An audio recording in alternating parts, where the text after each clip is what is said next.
What's up, everybody? Welcome inside the MRN studios here in Concord, North Carolina, rainy Concord, North Carolina, that be it, as we have another edition of NASCAR Coast to Coast here on MRN, where we discuss things, of course, all things NASCAR regional racing from coast to coast. My name is Chris Wilner, of course, MRN pit reporter, fresh off a trip to Laguna Seca for myself, although the NASCAR National Series were out at Kansas in the heartland of America, and this is a busy week coming into this week because regional racing is not only off to a really great start across the country at all the NASCAR Advanced Auto Parts Weekly Series tracks, but it's also a really big weekend just about an hour and a half north of here in North Wilkesboro in Wilkes County for the North Wilkesboro Speedway All-Star Weekend, headlined, of course, by the Cup Series All-Star Race, but a lot of appetizers that will have your interest piqued, including the Cars Tour, both the Pro Late Models and Late Model Stocks in action with a couple of races, and then, of course, the NASCAR Whelen Modified Tour back at North Wilkesboro Speedway. Not on Saturday this year, on Sunday, yes, before the Cup Series, the Open, and the All-Star will have the Whelen Modified Tour, the Ground Pounders, out there putting on a show in front of NASCAR fans. A really cool opportunity for them to get in front of the national stage a little bit more and maybe draw some eyeballs to the tour. So we're going to talk about that in segment number 3, a little preview as well of maybe who to watch for. Some big names are joining that race as well. So going to be a busy week in short track racing. Of course, there's still plenty to come on the weekly schedule as well as we roll on through the month of May, one of the best months in motorsports. Cannot wait for the rest of that to come. But let's talk about quickly what happened over the last week or so. It's been a busy one for the ARCA Menard Series platforms in general, between the West Series, the East Series, and then, of course, the ARCA Menard Series. The big cars, the ARCA Menard Series national platform, were out at Kansas. You heard that race on the Motor Racing Network with the Tide 150, and it was a great race. For Brendan Butterbean Queen, it was almost deja vu. It came down to a last-lap shootout, much like it did at Phoenix, if you remember, where Brent Cruz put the bumper to him, and he had to settle for second place. Well, Brendan Queen didn't forget about it, and he changed some things on the restart and was able to hold off William Sawalich and get his second win of the season. Of course, he won at Daytona back in February and now reclaims the ARCA Menard Series championship lead with a win. He really had a dominant race car, but again, it came down to some restarts there late in the race. Of course, when you get on a mile-and-a-half track with the ARCA cars, a lot of chaos could happen just dealing with the air. A lot of these drivers don't know maybe exactly what to do.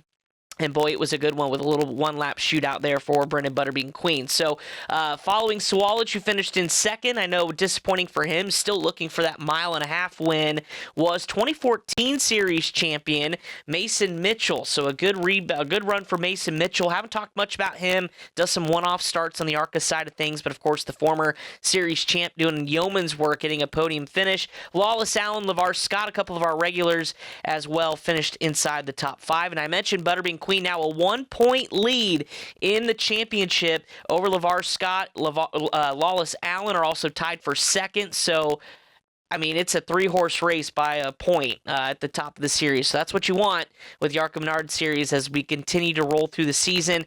They're next at Charlotte, just down the road, about 5 minutes from here at Charlotte Motor Speedway. Coming up Memorial Day weekend, they'll kick off Coke 600 festivities on Friday, May 23rd. So exciting stuff for the ARCA Menard Series. Across the country, we had a lot of good weekly shows. I know Hickory was in action, Berlin. Speaking of Berlin, congratulations, Joe Bush. Watch the highlights of that one from Martin, Michigan, and I tell you, going last to first is not easy in anything you run, whether it's a late model or a Cup Series car, but he made it look easy, winning the late model division, passing one of the best to ever do it there at Berlin to go last to first to win.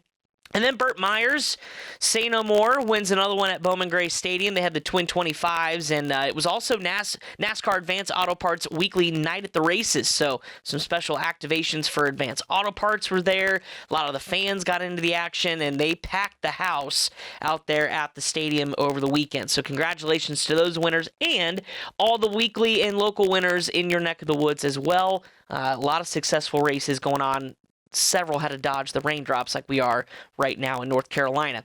Some news before we get to our special guest this week. is the fact that Monadnock Speedway and NASCAR have finally agreed on a date to that rescheduled NASCAR Wheel and Modified Tour event. Remember, that was scheduled to be May 3rd. We tried to run it both Saturday, Sunday, didn't work. Mother Nature just hammered the area with rain. We've now decided to make it a doubleheader. That's right. It'll be a Saturday, Sunday show, July 19th and 20th at Monadnock. The July 20th race was already scheduled, so it's going to be a doubleheader at Monadnock Speedway. It's going to be a fun little 2-day show up there for the Modified Tour. And then, how about Ryan Blaney made some news last week as well? Not pavement racing, but he is now part of the ownership group at his home track at Sharon Speedway. So one of those NASCAR drivers, now a part of the kind of the grassroots level of racing on the ownership side. Sharon Speedway in Ohio was one of the racetracks him and his dad, his grandfather, ran at growing up. The Lou Blaney Memorial is still there. His dad, actually, Dave, won that race and then announced his retirement from sprint car racing in Victory Lane. But really, really cool for Ryan to be a part of that. And of course, Ryan, with his partnership with Advance Auto Parts, also does a lot of stuff on the short track side as well. So congratulations to him. Well, I mentioned our special guest, and actually didn't even mention who it was at the top of the show. Left you hanging a little bit. Because it is such a big weekend out at North Wilkesboro Speedway, only fitting that we catch up with defending NASCAR Wheel and Modified Tour champion and defending race winner at North Wilkesboro Speedway, Justin Bonsignore. Our own Kyle Rickey, former co-host of mine and, of course, announcer on the Motor Racing Network, got a chance to get to sit down with Justin Bonsignore earlier this week to kind of discuss the prep going into this race and then, obviously, the big event that this will draw the eyeballs on the tour. So let's take a listen to Justin Bonsignore visiting with Kyle Rickey ahead of this weekend's race at North Wilkesboro. Last time we caught up with you was a couple of months ago. I believe you had just delivered your second child in the McDonald's parking lot. I know you talked about it a lot, but how is baby Grayson and the rest of the family doing over these last couple of months? Yeah, everybody's doing really good. My wife's absolutely killing it at home and raising two really good boys. Had a good first couple of weeks with them, and now that traveling's kind of slowed down for a little bit, it's been nice to be home. But everybody's doing good, sleeping through the night, and about as best we could ask for right now. Been pretty busy in the first quarter of the season between the Modified and the NASCAR Xfinity Series, making 4 starts already this season. Let's talk about your opportunities in the Xfinity car thus far. 5 total starts, 1 last year at New Hampshire, where you were toward the front of the field for much of that event, led some laps. 4 very different racetracks this year for you, including the Rock most recently. What has been the experience like? What are some of the takeaways that you were able to take away from those starts? The biggest takeaway is it's extremely hard. Yep. Obviously, New Hampshire looked like it was an easy thing to do, and that's not the case by any means. But yeah, we've struggled a little bit this year. Pretty noticeably, and we've had good runs, we've had good speed, but it is very hard, that series, and I haven't picked easy racetracks by any means to be putting myself out with literally no experience in a full body car. I mean, this is only my 5th or 6th start total, and it's hard to remember that. It is really hard though, and we had good speed at Rockingham, and I just got myself in a bad spot with getting the air taken off of me and got turned around. But yeah, it's been a challenge for sure. Learning a lot as I go, but it's really hard to jump in and out of these cars every couple of weeks and think you're going to be successful and contending for the win. So have to be realistic with that. But at the same time, I signed up for it because I thought I could do it, and I still think I can. So just keep learning, and we'll go to Pocono next month and hopefully put together a good run. That would be, at this point, we just want to have a good solid finish. Let's dive a little deeper into the challenges. You said that a couple of times there. What do you hope to work on? What have some of the challenges been?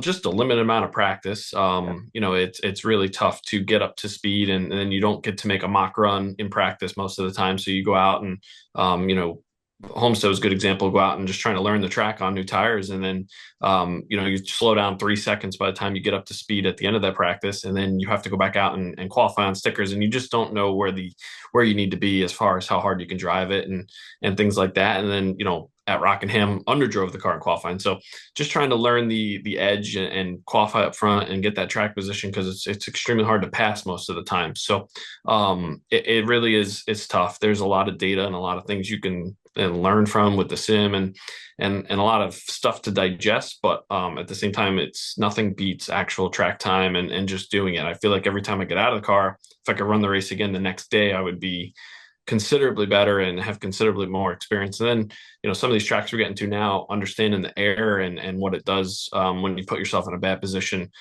is something I've been struggling with too. So just it's a never ending learning process. Going fast in the race car doesn't seem to be too hard. It's easy to go fast for 1 or 2 laps, but putting together a whole day, these are long races. It's just really challenging. And anybody that thinks it is easy is out of their mind.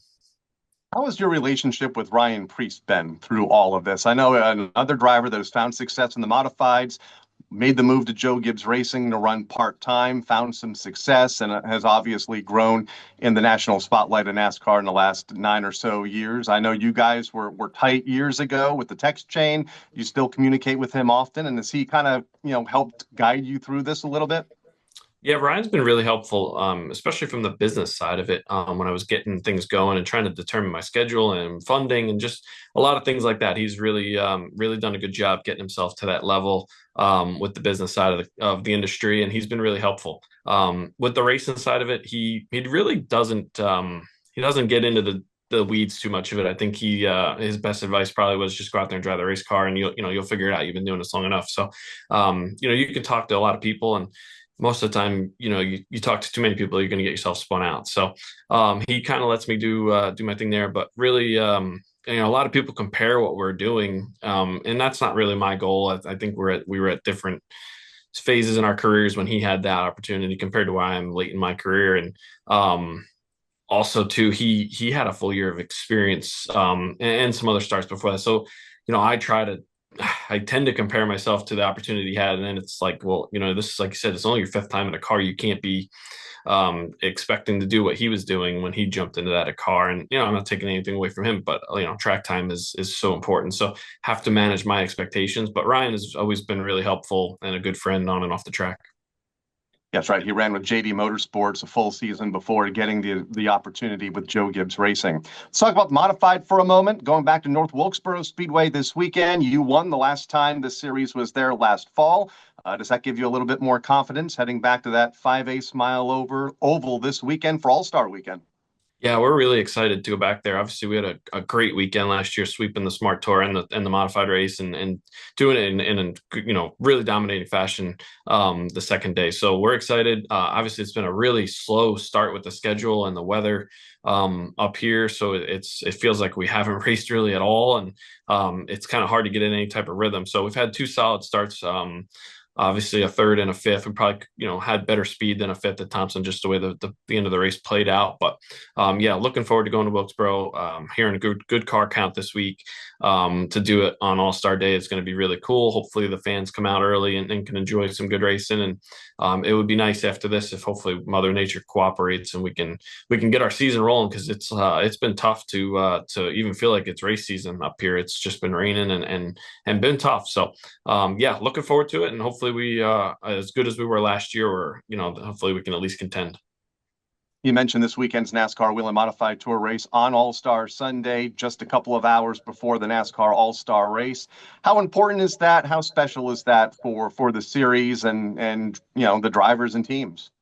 Yeah, I think anytime the modified series gets to compete at a cup track, or especially on Cup Day or Cup Weekend, is really special. The other guys are there watching and taking in the race, and it's just more eyes on the series. And I think it'll be a good race too. I mean, last year was a little tough with the makeup, and the crowd was really scarce, and the car count was a little rough. But given the circumstances, it was still pretty good race. And I think as that pavement ages, it'll just continue to put on good shows. So hopefully all the fans, understand that our race is early, and they can, be there early tailgating and having a good time and come on in and basically take in a free race that's included in their tickets. So, we're excited. We always love going to those cup tracks. We tend to run really well at them. We won all of them last year. So if we could keep that trend going, that would be great for us.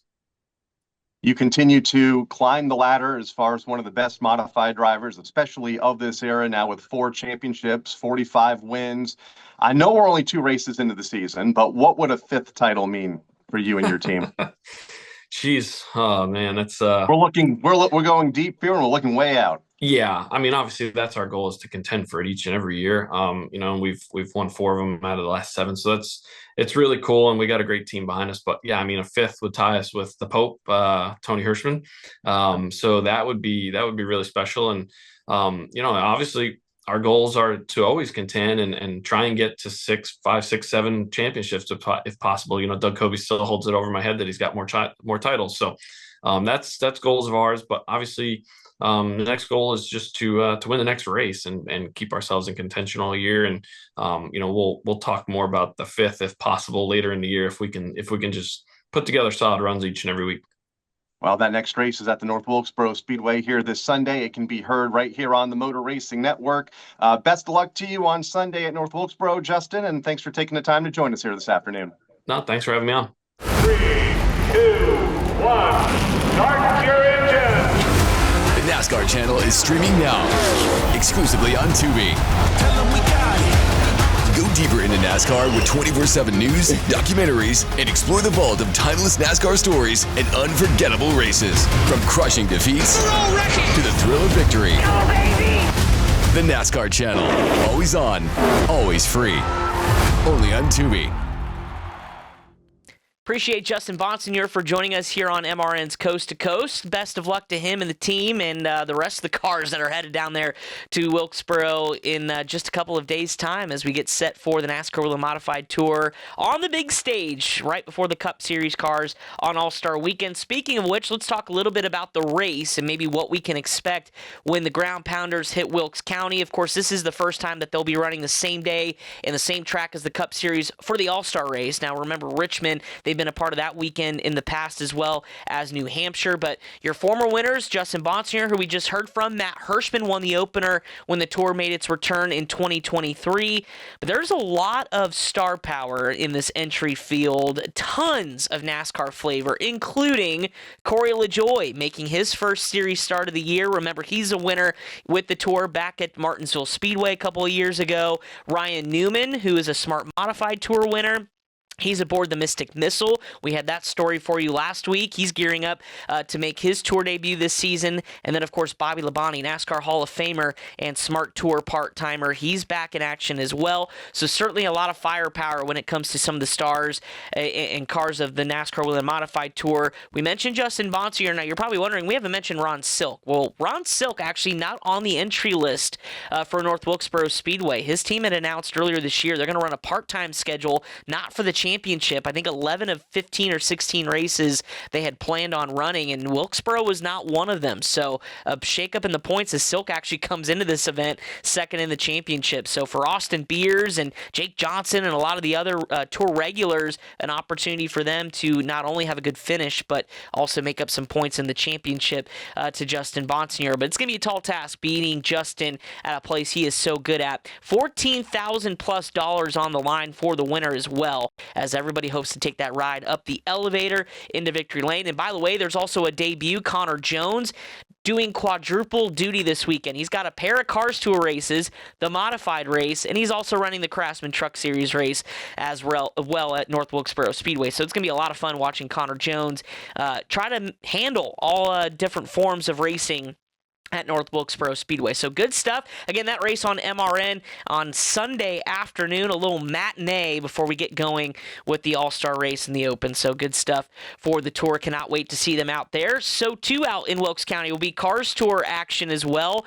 The big time national TV, they're going to be on FS1 with 40, it shows on the entry list because there's 40 cars for 36 starting spots. And it's going to be intense in qualifying. It's been intense all year, sending some really good cars home at some of the other tracks like Ace Speedway, Orange County, Wake County, but now at Wilkesboro, everybody's going to want to be part of this show to get some national exposure. Hart Jr., Kevin Harvick, of course, part of the ownership group. They're going to be in the broadcast booth with Eric Brennan, who's the voice of the Cars Tour. It's going to be incredible live coverage of the Cars Tour out at North Wilkesboro Speedway. Again, pro late models, late model stocks are in action as well. A lot of former winners at this racetrack in the field. Augie Grill, Tristan McKee, winning pro late model races. Caden Honeycutt, who's, of course, the defending champion, who's going to run the truck race for Nice Motorsports. He's back in action as well. Carson Quapple, Brendan Queen, who's fresh off an ARCA win. He's back at Wilkesboro after having won there in a late model stock in the past. So a lot of star power in this field, and just another example of the power of the Cars Tour this year, just getting all kinds of eyeballs on it. It's going to be a great race for them as well. So they'll kick things off Thursday and Friday with races, as well as the Truck Series moves in, as well as the Cup Series haulers as well. So I know a lot of those drivers will be checking it out again this weekend. Also, Corey LaJoy is going to be in a late model stock. Lane Riggs, who of course came close to winning at Wilkesboro back in his full-time late model stock days, he's in the entry list. And Caden Honeycutt, as I mentioned. So lots of good stuff coming up with the Cars Tour at North Wilkesboro Speedway with the Window World 100 on May 16th, and of course the Pro Late models as well. ARCA East is in action as well to kind of wrap up our NASCAR regional kind of national slate of events coming up this weekend, as we are just hot and heavy in the month of May. 14 cars entered in this one for Flat Rock on Sunday evening at 7:30 p.m. Eastern Time, and a good opportunity for a driver like Tyler Reif to maybe come out victorious for the first time in the ARCA East Series. It's been tough the last couple of races. Of course, we've had William Swallage, Brent Cruz, like at Rockingham, kind of spoil the party. There's no Joe Gibbs Toyota entered on the entry list, the 14 cars. So you're looking at Isaac Kitzmiller, who's the points leader coming in, the son of full-time ARCA Menard Series regular Jason Kitzmiller. He comes in 11 points over to Zach Tinkle, but we'll see what happens, because Tyler Reif will be there as well. Max Reeves on the entry list. He's been dominant this season, but again, not in the points championship so far because he did not run Rockingham Speedway. So we'll see what happens with the ARCA East cars out at the short track at Flat Rock coming up on Sunday night. Also coming up this weekend on the national slate, or international slate, I should say. Remember Ryan Vargas and our conversation with him about a month or two ago, getting ready for NASCAR Canada Series action? Well, they're finally kicking off the 2025 season. One of the last to do it, the NASCAR Canada Series at Canadian Tire Motorsports Park, one of the cool road racing facilities north of the border. That's coming up this Sunday as they kick off the 2025 season. Of course, LP Dumoulin and all the Alex Taglianis, the regulars in the NASCAR Canada Series, all getting ready to be a part of that. But best of luck to our buddy Ryan Vargas on his maiden voyage as he runs for a championship there in the NASCAR Canada Series. Back home and back at Wilkes County and North Wilkesboro Speedway, MRN will be your place for all things All-Star Weekend. Yours truly will be out a part of the broadcast coverage, as well as our casting characters of the Motor Racing Network. Beginning on Friday, Cup Series will have practice and All-Star qualifying, including the Pit Crew Challenge. So not only are we going to be paying attention to who's going to be quickest in qualifying to line themselves up for the heat races, but also which pit crew gets bragging rights and $100,000 as the fastest pit crew. A unique qualifying format. We'll explain that all for you coming up on Friday night. But again, that is coming up at 5 p.m. on Friday evening for practice and all-star qualifying. Saturday, a doubleheader, including with the NASCAR Truck Series Window World 250. That'll be an afternoon truck race event on Saturday at North Wilkesboro Speedway. Airtime on MRN is at 1 p.m. on Saturday, followed by NASCAR All-Star Heat Races at 5 p.m. The 275 lappers to set the starting lineup in the inside and outside rows of the All-Star race coming up Saturday night. And then Sunday, a doubleheader. We mentioned the Ground Pounders. NASCAR Wheel and Modified Tour will kick things off at 2 p.m. Eastern Time for the Faith Fest Evangelistic Ministries 150. And then that leads into coverage of the Open and the All-Star Race on the Motor Racing Network, all beginning at 5 p.m. Eastern Time. A really, really fun broadcast for you. A lot of good interviews. Of course, we'll catch up with the drivers that transfer from the Open, and then, of course, the fan vote, and then we'll cover all the action from the All-Star Race, and we'll see if Joey Logano can go back-to-back in the All-Star race here this year. So good stuff coming up at North Wilkesboro Speedway. Again, the Motor Racing Network is your home for all things All-Star Weekend. Appreciate Justin Bonsignore joining Kyle Rickey this week as our guest to preview North Wilkesboro Speedway, and we hope you enjoy all the coverage from All-Star Weekend. That includes a lot of regional racing as well. For Pat Jaggers, our producer, my name is Chris Wilner. Enjoy your weekend of racing. We'll talk about it all next week. This has been another edition of NASCAR Coast to Coast on MRN.